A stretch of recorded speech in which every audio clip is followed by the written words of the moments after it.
Tech It For Me is an independent and solo-produced podcast. Welcome to the Tech It For Me podcast. I'm Mike Madole. If you're like most people, you think you're reasonably careful online.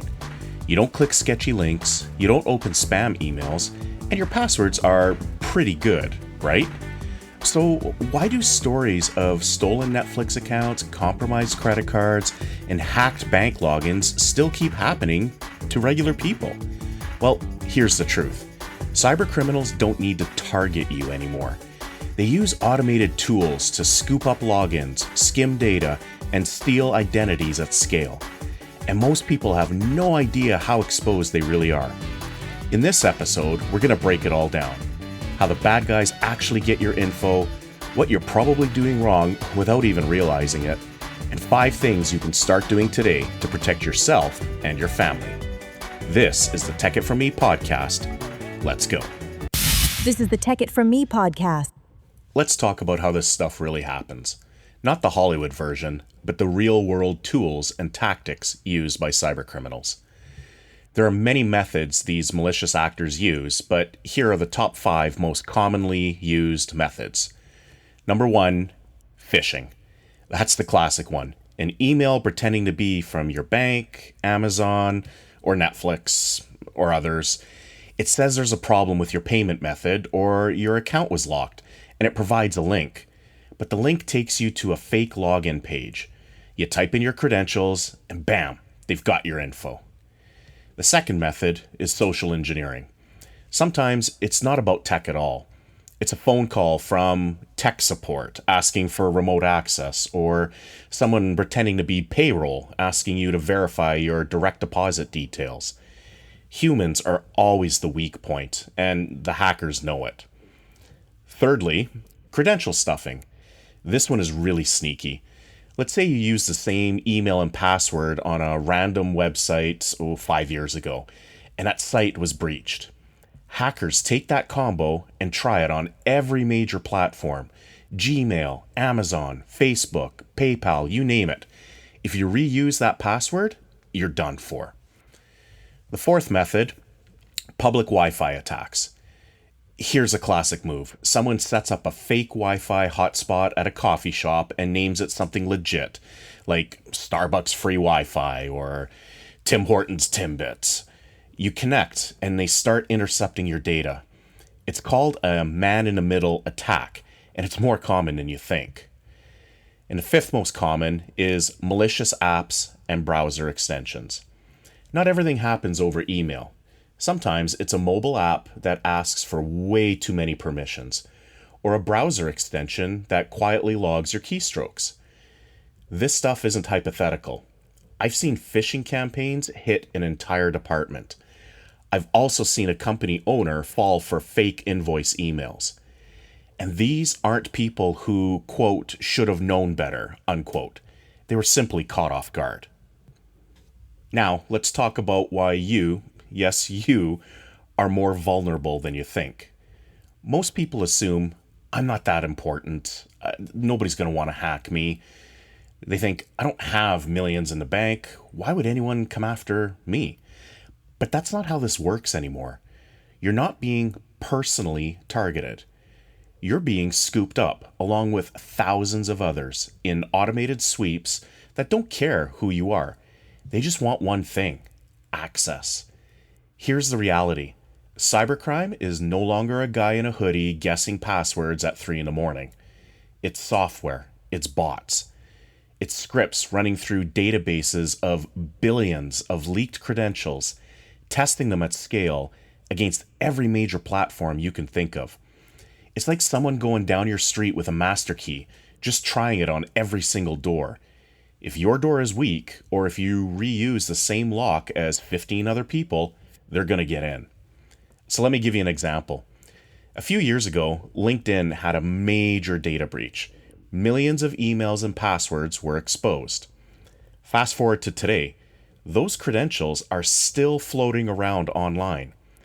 And if you've reused that same LinkedIn password for, say, Netflix or your Gmail account or online banking, guess what?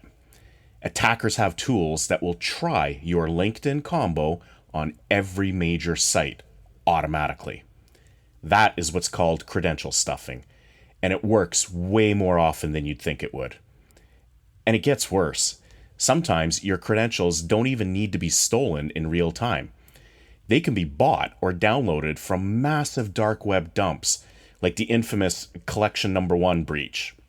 That had over 770 million email and password combinations exposed. If you've never checked to see if your email address has shown up in one of these dumps, I strongly suggest a website called haveibeenpwned.com. So that's HAVEIBEENPWNED.com. It's free, it's safe, and it's run by a well-respected security researcher. Just type in your email address, and you might be shocked by how many breaches it's been involved in. I've seen people shrug this off. I've got nothing to hide, they say. But here's the thing. You don't need to have any secrets. You just need to have value and access to things that criminals want. So think about it. Your email account is the recovery point for almost everything. Your Amazon account might have stored credit cards. Your Dropbox might have sensitive work files or personal records. Your Uber account could be used for identity theft and fraud. And once someone gets in, it's not just about theft. It's about control. They can lock you out. They can impersonate you. They can use your email to send phishing scams to your contacts, and they will trust it because it came from you. It's not about paranoia. It's about understanding the scale and automation of today's attacks. You don't have to be a millionaire. You just have to be unprepared. All right, so now that I've scared you, so what can you do? At the beginning, I promised 5 simple things that you could do. Here are those 5 simple, practical things that will drastically reduce your risk. First off, use a password manager. This is the biggest game changer. I use a software called 1Password. And no, I'm not sponsored, I'm not compensated or affiliated with this company in any way. I just really believe in it. One of the reasons I selected it is because it includes built-in support for MFA, or multi-factor authentication. Instead of bouncing between a password vault and an authenticator app, I can generate one-time codes right inside of 1Password. It simplifies my workflow and actually makes me more secure because I'm not tempted to cut corners. Everything syncs across my devices as well. Windows, Mac, iPhone, iPad, and autofill is awesome. If you're still storing passwords in your browser or worse, using the same password on multiple sites, you really need to make a switch. Other solid password managers include Bitwarden and Dashlane. Even iCloud Keychain has improved, but for cross-platform users, 1Password really shines. The second, turn on MFA everywhere you can. Multi-factor authentication means that even if someone steals your password, they still can't get in without a second form of verification, like a code from your phone. Most major sites support this now. Turn it on for your email, banking, social media, absolutely everything where it's available. Third, stop reusing passwords. If one site gets compromised and you've reused that password elsewhere, all those other accounts are now vulnerable. A password manager makes this simple. You can have a unique, strong password for every single site and never have to remember any of them. Number 4, be skeptical of public Wi-Fi. When you're at a coffee shop or an airport, avoid logging into sensitive accounts. These networks are often poorly secured, and in some cases, they're outright malicious. That free airport Wi-Fi might actually be someone running a fake hotspot. In addition to this, use a VPN when you're away from home. If you have to access a public Wi-Fi, a VPN or a virtual private network is your best friend.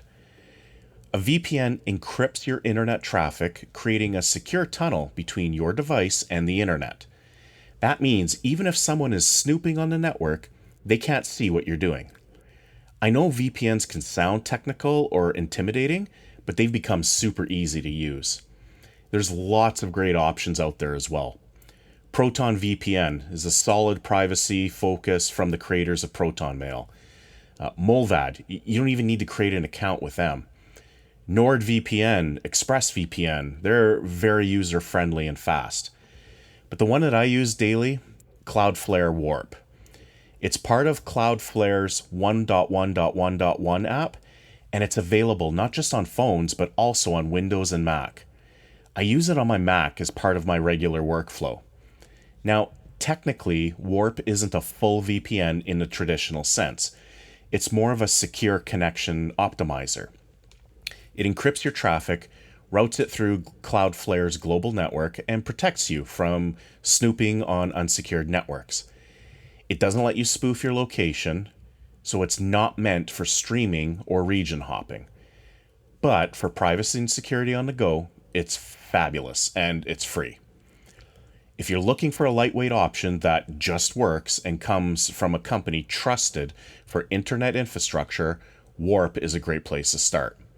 And don't worry, I'm going to do a future episode specifically dedicated to VPNs, how they work, how to choose the right one, and why some of them do more harm than good, so stay tuned for that. The fifth and final one that I wanted to share here is train yourself to spot phishing. If something feels off, it probably is.